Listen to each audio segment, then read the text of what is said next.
Those things from the boat. What the hell are those? Those Spinosaurs! They held the Mosasaur hunt!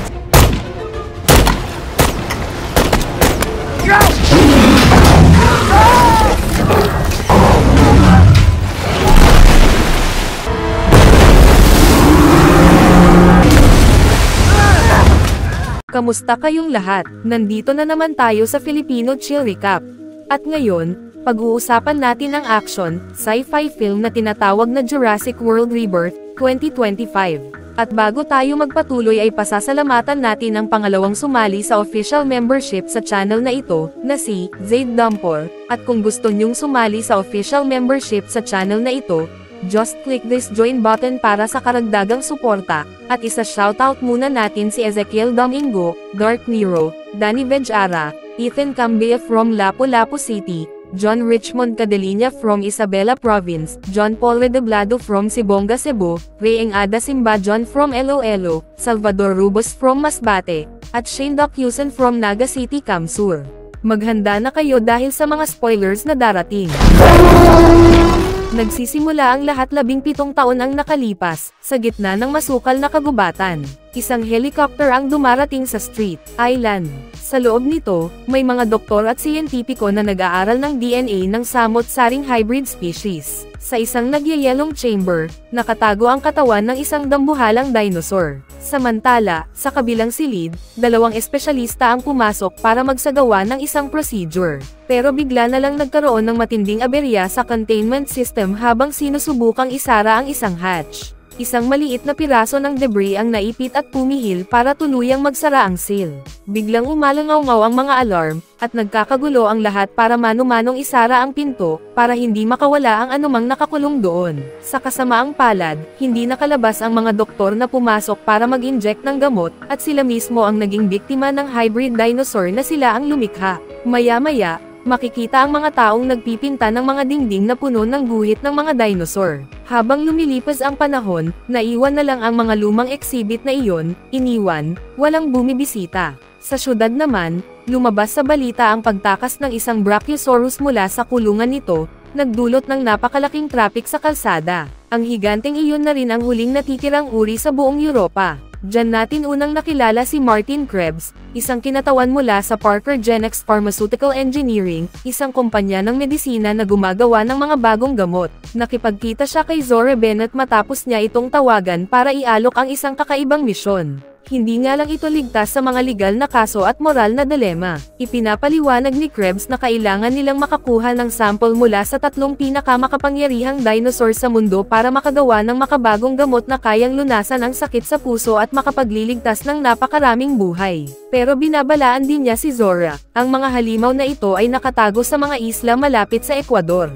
Totally off limits ang mga lugar na iyon dahil ipinagbawal ng lahat ng gobyerno sa buong mundo ang sino mang pumasok doon. Pero inamin ni Krebs na plano pa rin nilang ituloy ang misyon sa pamamagitan ng pagkuha ng isang civilian para isagawa ito. Sa una, tinanggihan ni Zora ang alok, pero bigla siyang napaisip. Huminto siya sandali at saka tinanong, magkano ba ang pinag-uusapan natin dito? Ibinulgar ni Krebs ang halaga, $10 million. Isang malamig na 7 figures. Eksaktong halaga na kailangan ni Zora para masiguro ang kinabukasan niya. Kaya sa huli, pumayag siya. Lumipat sila ni Krebs sa isang mas tahimik na lugar para mag-usap pa. Pumunta sila sa isang museum na malapit ng magsara, isang museo na nakalaan para sa panahon kung kailan ang mga dinosaur ang naghahari sa mundo. Doon ipinakilala ni Krebs si Zora kay Dr. Henry Loomis, at sinabi niyang siya ang espesyalista na naka-assign sa misyon. Ipinaliwanag ni Krebs na kailangan nilang mahuli ng buhay ang mga dinosaur para sa pananaliksik, at para makabuo ng gamot sa puso. Target nila ang pinakamalalaking puso ng mga hayop na ito dahil mas malaki ang puso, mas mahaba ang buhay, na siyang susi para magtagumpay ang gamot. Ang pangunahing target ay 3 species, ang Mosasaurus na lumalangoy sa karagatan, ang dambuhalang Titanosaur na naninirahan sa lupa, at ang Quetzalcoatl na lumilipad sa himpapawid. Lahat ng ito ay kayang mabuhay ng lampas 100 taon. Sinubukan ni Krebs at Zora na kumbansihin si Dr. Loomis na sumama sa ngalan ng agham at sa pagkakataon na makapagligtas ng napakaraming buhay.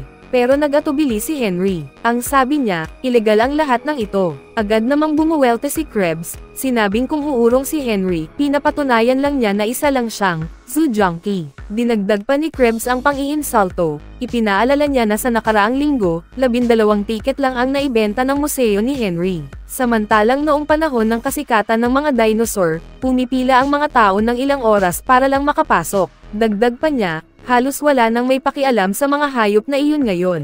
Dahil sa matinding pressure at lahat ng argumento, napilitang pumayag si Dr. Henry Loomis na sumama sa misyon. Pagkatapos, lumipat ang kwento sa Suriname, kung saan makikita ang mga tao na nagsusugal sa isang chill na lugar. Dito nakipagkita sina Zora at Krebs kay Duncan, para malaman kung sasama siya sa misyon dahil kinausap na siya ni Krebs sa telepono. Aminado si Duncan na pinag-isipan niya ito, lalo na dahil kay Zora, pero may alinlangan pa rin siya. Sobrang delikado raw isugal ang bangka niya, lalo na't hindi pa niya ito lubusang nababayaran.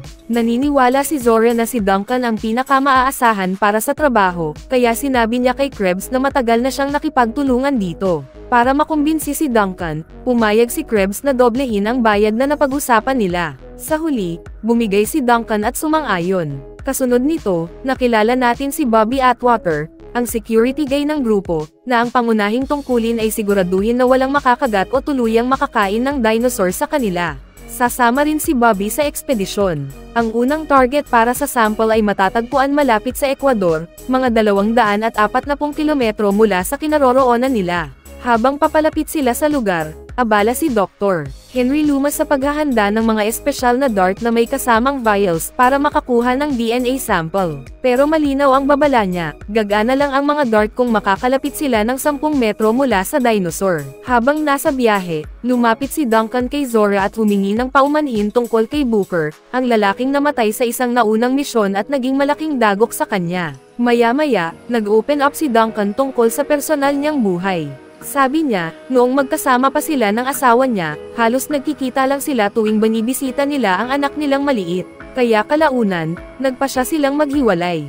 Si Zora naman, medyo pabirong tumawa at sinabing pareho silang desperado, pero sa kabila ng lahat, kailangan nilang manatiling buhay kung gusto nilang makuha ang kayamanang naghihintay sa kanila. Pero sagot ni Duncan, pakiramdam niya kailangan niyang magawa ang isang bagay na sobrang malaki, habang kaya pa niya. Patuloy silang naglakbay, tumungo ng 75 kilometro pa sa timog. Samantala, lumipat ang eksena sa isang pamilyang naglalayag gamit ang maliit na yate sa gitna ng karagatan.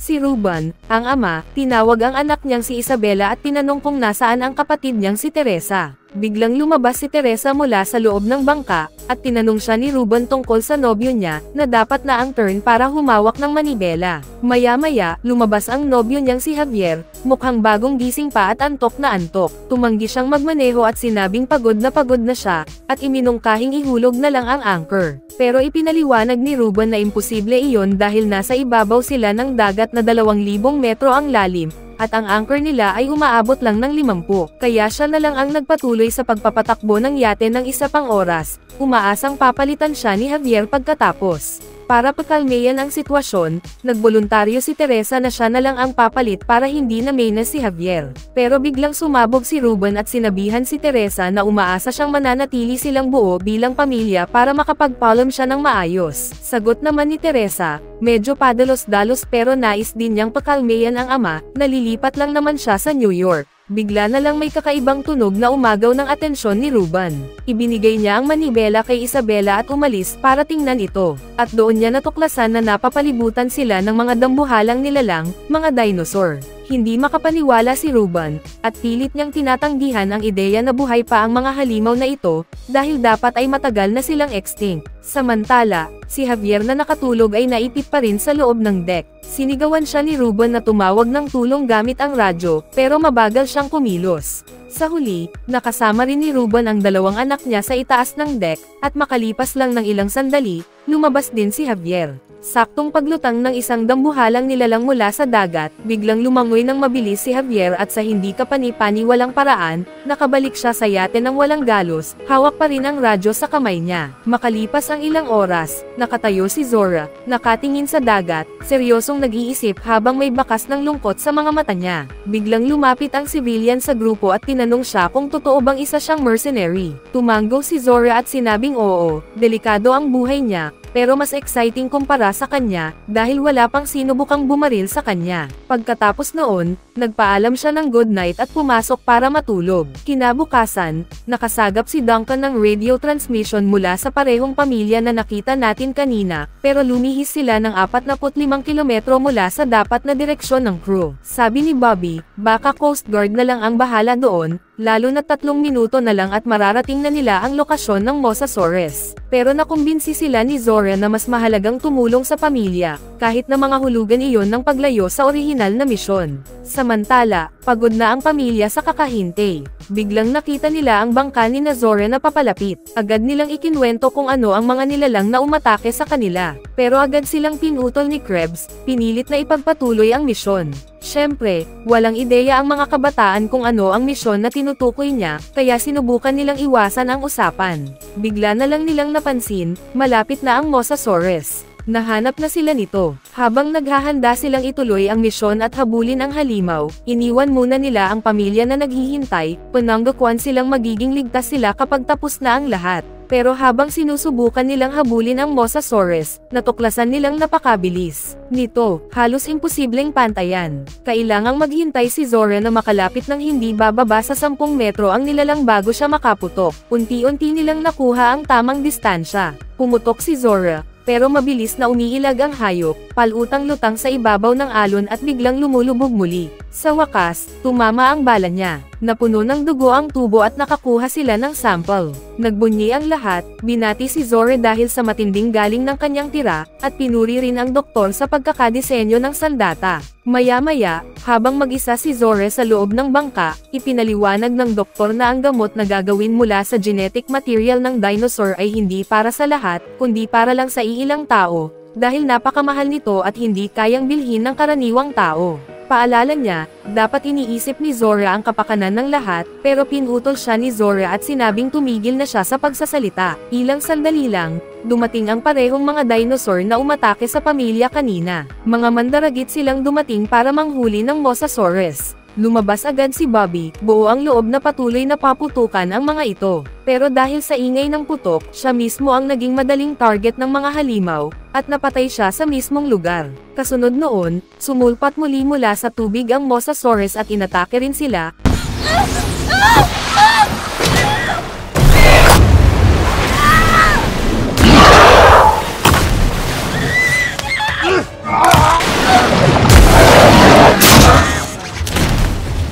Kaya napilitan ang lahat na itulak ang bangka patungo sa mabatong bahagi. Samantala, inutusan ni Ruben si Teresa na tawagan ang emergency gamit ang radyo. Si Duncan naman, sinubukan imanobra ang bangka papalapit sa mga isla, iniisip na hindi makakalangoy ang Mosasaurus sa mababaw na tubig.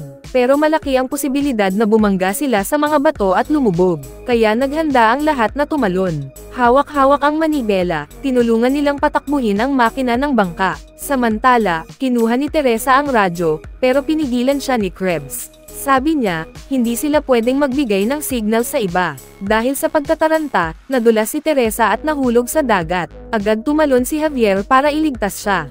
We're going in the water now. Yes, the boat's gonna crash. We have to. Your sister's there, you understand? Come on! Get ready. Hey! We need to stick together! Habang patuloy na sumasalpok ang bangka sa mga bato, napilitan silang lahat na tumalon sa tubig, maliban kay Duncan na sumalpok kasama ng bangka. Dahil mababaw na ang bahagi ng tubig, nakaligtas ang iba at nakalanggay papunta sa pampang. Pagdating sa lupa, natagpuan ni Teresa si Javier at bamulong na sinubukan siyang patayin ng mga lalaking nasa bangka. Ilang sandali pa, nakarating din si Krebs sa pampang matapos ang matinding paghihirap. Sinabi niya sa lahat na kailangan nilang pumasok ng mas malalim sa isla, dahil may mga nilalang na amphibious na gumagala sa baybayin. pagkain. Samantala, nagawa ring mailigtas ni Duncan ang sarili. Habang nag-iipon si Nena ng mga supply, bigla siyang inatake ng isang dinosaur na hindi nila napansin na nandoon pala.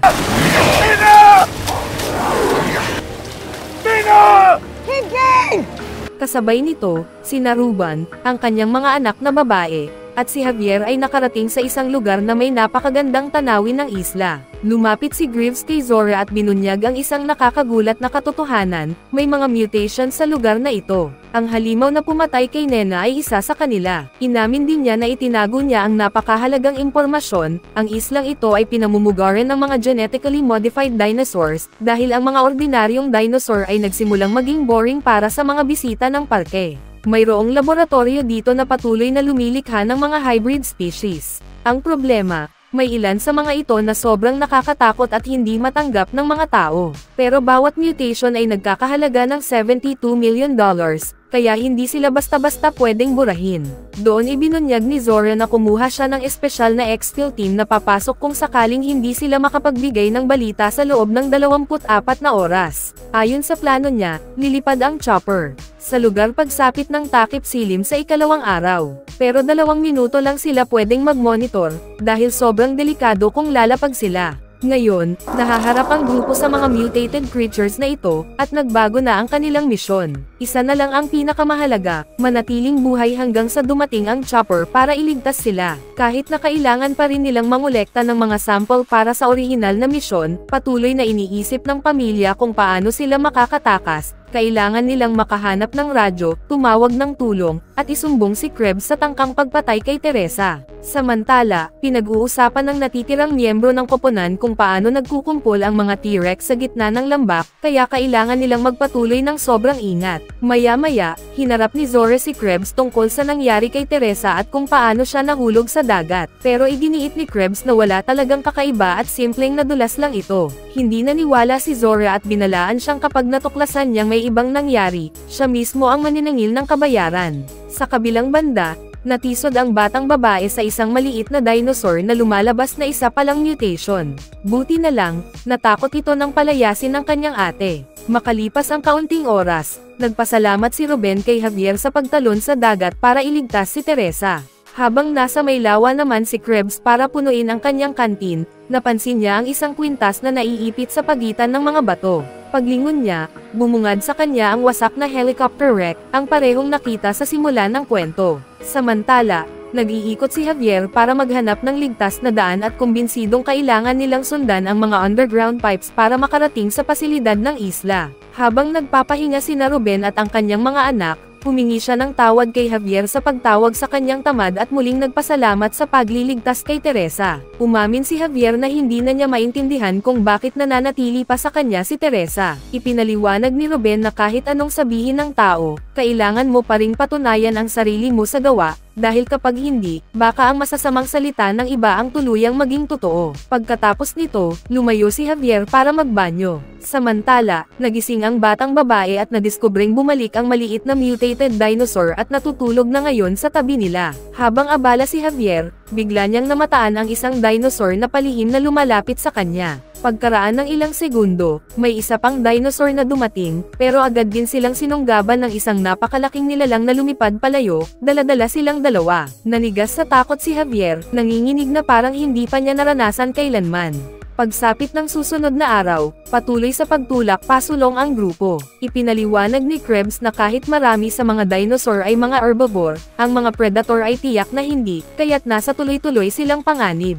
Naririnig na nila ang samot-saring ingay mula sa iba't ibang uri ng nilalang, kaya kinailangan nilang gumalaw ng sobrang tahimik. Biglang lumitaw ang isang dambuhalang buntot, palatandaan na may mga T-Rex na naglalakad malapit sa kanila. Habang nagsitakbuhan ang mga nakababatang kasamahan para humanap ng masisilungan, lumabas na sa kabila ng kanilang nakakatakot na anyo, may ipinapakita rin silang mga banayad na kilos. Inihanda ni Zora ang kanyang dart para kumuha ng dugo, habang ang doktor, sabik na sabik, lumapit pa at hinawakan ang binti ng dinosaur, isang pakiramdam na ganap na kakaiba at hindi malilimutan. Nakalapit si Zora ng sapat, pumutok, at matagumpay na nakakuha ng sample. Doon nila natuklasan na marami pang ganitong mga dinosaur ang naninirahan sa lugar. Samantala, patuloy ang pamilya sa paglalakbay.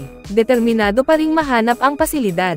Kalaro pa rin ng batang babae ang kanyang maliit na dinosaur at pinangalanan niya itong Dolores, buo ang loob na iuuwi niya ito. Pero dahil sa pagiging abala, nadulas sila at gamulong pababa. Tumakbo palayo si Dolores, tila naramdaman ang panganib ng lugar. Habang nagpapatuloy, nakakita si Teresa ng isang bangka sa malayo. Dahil hindi na kayang maglakad ng kanyang ama, siya na mismo ang nagpilit sumugod. Habang papalapit, nadaanan niya ang bangkay ng isang dinosaur. Maya-maya, isa pang nilalang ang lumitaw, pero agad na umatras nang maramdaman ang presensya ng mas malaking mandaragit. Paglingon ni Teresa, bumungad sa kanya ang isang natutulog na T-Rex. Hindi pa rin siya natinag at nagpatuloy sa kanyang paglalakad, desperado para maabot ang bangka. Ngunit nang tuluyan niyang marating ito, nadurog ang kanyang pag-asa, hindi pala ito bangka, kundi ang unahang bahagi lang ng isang barko, kalahating nakabaon at matagal nang inabandona. Sa gitna ng takot at pagkabalisa, naghalughog siya ng paligid at natagpuan ang isang emergency bag. Habang nagpapalam ang batang babae kay Dolores, malungkot niyang sinabi na hindi ligtas para dito ang lugar at kailangan na niya itong iwan. Samantala, dala ni Teresa ang emergency bag papunta sa may dock, hinihila ito hanggang sa dulo ng lawa. Binasa niya ang mga instruction sa bag, kailangan daw itong i-inflate sa matibay na lupa. Sa kabilang panig ng lawa, sumigaw si Ruben na huwag niya iyong gawin. Pero persigido si Teresa na makaalis sa isla, kaya hindi niya pinansin ang babala at pinaga niya ang mekanismo. Ang ingay ng pag-inflate ng raft ay nakagising sa dambuhalang T-Rex na natutulog malapit. Sa kabutihang palad, hindi kaagad napansin si Teresa. Pumunta muna ang halimaw sa kabilang bahagi ng lawa para uminom ng tubig. Nakita ni Teresa ang pagkakataon, kaya mabilis niyang hinayla ang raft palapit kung saan naghihintay ang kanyang pamilya. Doon, buong pusong nagpaalam ang bata sa kanyang maliit na kaibigan na si Dolores, at sabay-sabay silang sumakay sa raft. Ngunit, mabilis silang tinangay ng malakas na agos papunta mismo sa kinaroroonan ng T-Rex. Nagpanik ang lahat at nagsagwan ng todo, pero lamusong sa tubig ang halimaw at mabilis silang inabutan. Sa isang marahas na galaw, sinagasan nito ang raft tinalikod, at itinapon silang lahat sa lawa. Nakapalutang pa rin ang pamilya, pero nang makita ng T-Rex na buhay pa sila, muling umatake ito at muntik nang malapa si Ruben. Halos hindi makahinga, sumigaw siya na magtago sila sa likod ng mga bato para hindi sila maabot. Ngunit bigla siyang binalot ng takot nang mapansing wala ang kanyang bunsong anak. Napasigaw siya sa pangalan nito, desperado sa paghahanap. Ilang sandali pa, narinig niya si Isabela na tumatawag, at doon siya nakahinga ng maluwag. Nagtatago pala ito sa ilalim ng natumbang raft dahil hindi ito marunong lumangoy. Pero dahil sa sigawan, napansin sila ng T-Rex. Sinunggaban nito ang raft gamit ang napakalaking panga, at muntik nang malapa si Isabela. Nanlumo si Ruben, iniisip na nilamon na ng halimaw ang kanyang anak.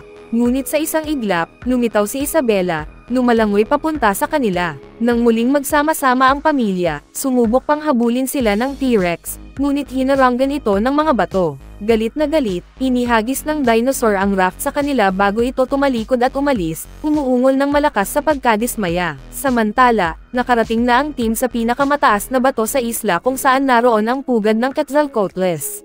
Alam nilang mas ligtas mangolekta ng samples mula sa mga itlog kaysa sumubok hulihin ang isang ganap na adultong hayop na tiyak na kayang lumunin sila ng walang hirap. Bumaba muna si Claire, kasunod si Zora at si Henry. Sa dulo, nakita nila ang isang pasukan na kahawig ng isang sinaunang templo, at doon nila natagpuan ang pinapahalagahang mga itlog.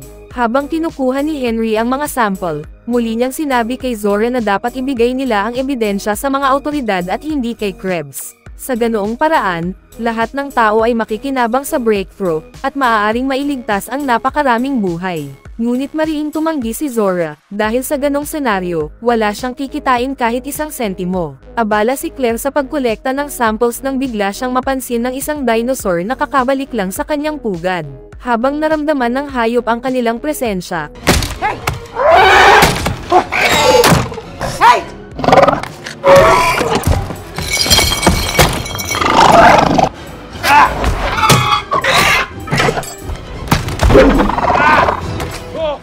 bigla itong umatake ng buong bangis kay Claire. Mabilis na sumugod ang mga kasamahan niya para tumulong, pero hindi tumigil ang halimaw sa paghabol. Sa gitna ng kaguluhan, nagawa pa rin nilang makuha ang sample na kailangan, ngunit habang hinahatak si Claire palayo, nadulas ang sample mula sa kamay nila. Si Henry, nawalan ng balanse at nahulog sa gilid ng bangin, pero nasalo siya agad ni Zora. Sa kasawiang palad, sa mismong gitna ng laban, kinain ng dinosaur si Claire habang nanlulumong nakatingin ang lahat.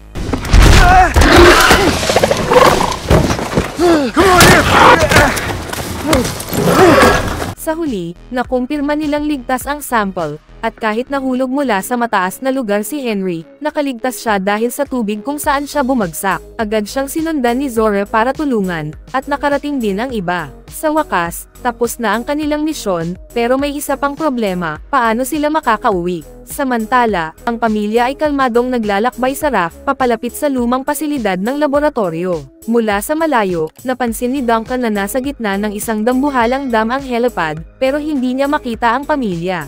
Si Zora, nakapansin ng mga sariwang bakas ng paa, at nagsimulang sumigaw, kumbinsido na malapit lang ang mga bata. Sa wakas, nagtagpo silang muli ng pamilya. Ngunit galit na galit si Teresa kay Krebs. Sa gitna ng tensyon, bigla niyang binunot ang baril at pinwersa ang lahat na manatili sa lugar habang hinihintay ang helicopter. Bigla namang narinig ng batang babae ang kakaibang tunog at pinatahimik ang lahat. Nagmula pala iyon sa isang generator na may timer, ilang segundo lang, biglang sumindi ang mga ilaw at tumugtog ang isang malakas na musika. Sa sobrang ingay, dumating ang isang mutated dinosaur, na pamurse sa lahat na magtakbuhan at magkawatak-watek sa loob ng complex. May ilan na nakapagkandado ng sarili sa loob ng supermarket, habang patuloy na hinahabol ng halimaw ang iba. Sa kabilang dako, nakahanap ng tagwan sina Doktor at Duncan sa mismong lumang laboratorio kung saan nagsimula ang lahat. Si Zora at Krebs naman, naiipit sa ilalim ng isang kotse, sabay putok ng putok para lang mapigilan ang halimaw. Sa gitna ng kaguluhan, dumating si Dolores, ang maliit na mutated dinosaur, at natagpuan ang batang babae. Nang bigyan siya ng pagkain ng bata, lumitaw ang isa pang mas nakakatakot na mutant. Mabilis itong sumugod para lumunin ang bata, pero nakatago siya sa isang lumang refrigerator. Nakakita ng salamin ang halimaw, at sa hindi maipaliwanag na reaksyon, nandidiri ito sa sarili niyang anyo, kaya nagpa siya itong umalis. Samantala, nakaisip ng plano ang iba, gamitin ang mga tubo bilang daanan. Sa kanilang paghahanap, natuklasan nina Duncan at Henry na may mga tunnel sa ilalim ng isla na diretsyong papunta sa karagatan. Mula roon, natanaw nila ang paparating na helicopter, pati ang mga cryogenic chambers na puno pa rin ng nakapirming nilalang.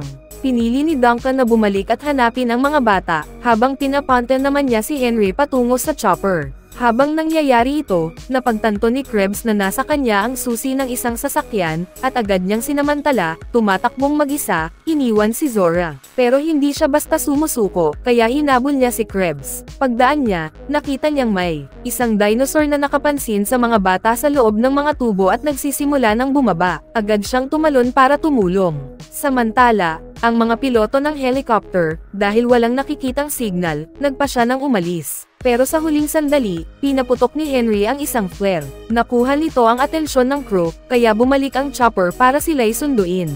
Ngunit hindi pa tapos ang lahat, dahil dumating ang isang napakalaking mutated dinosaur, at sa marahas na lakas, winasak nito ang buong helicopter, pinadtad at pinunit sa harap ng lahat. Si Henry, nanginginig sa takot, ay agad na tumakbo para balaan si Duncan tungkol sa nangyari sa helicopter. Sa huli, muling nagtipon-tipon ang lahat, maliban kay Krebs. Mabigat ang dibdib ni Henry nang ibalita niya na wasak na ang helicopter, at tanging pag-asa na lang nila ang dumaan sa isang tunnel na diretso palabas ng isla kung saan may nakahandang bangka. Samantala, si Krebs ay tuloy-tuloy na humaharurot gamit ang isang sasakyan, binabangga at winawasak ang kahit anong mutant na hadlang habang patungo siya sa pantalan. Sa kabilang banda, nakaharap naman ng mga bata ang halimaw na nakapasok sa mga tubo. Pero sa kabila ng panganib, nagawa nilang mapabagsak ito. Alam nilang kapag nauna si Krebs sa bangka, iiwanan silang lahat, kaya nagmadali silang sumugod. Nang makarating sila sa dulo, humarap naman sa kanila ang isang control panel na hamarang sa daan.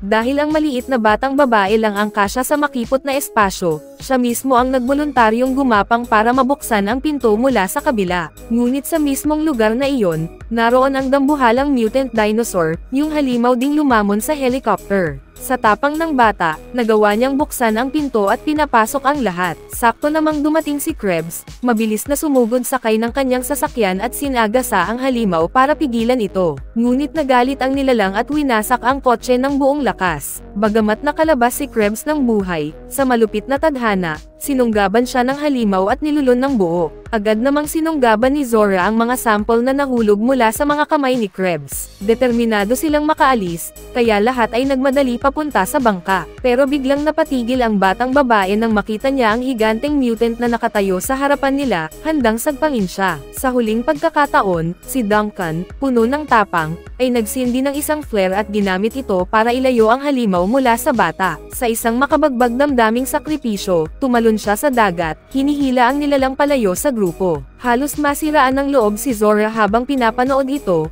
ngunit kinailangan niyang ihanda ang bangka at isakay ang lahat. Bagamat gusto niyang hintayin si Duncan, pinilit siyang kumbansihin ng iba na kailangan na nilang umalis. Maya-maya, habang hinahabol sila ng halimaw, nakatakas sila dahil mas mabilis ang bangka. Akala nila, tapos na ang lahat. Ngunit ilang minuto lang, napansin nila ang isang flare na kumikislap mula sa malayo. Sa gulat at tuwa ng lahat, si Duncan iyon, buhay pa siya. Agad nila siyang isinakay sa bangka, at sabay-sabay silang naglayag patungo sa kalayaan. Doon nila natuklasan na si Dolores, ang maliit na mutated dinosaur, ay nakasama rin pala sa pagtakas. Hawak ang mga samples, nag-usap sina Henry at Zora tungkol sa kung ano ang dapat gawin dito. Sinabi ng doktor na nasa kamay na ni Zora ang desisyon.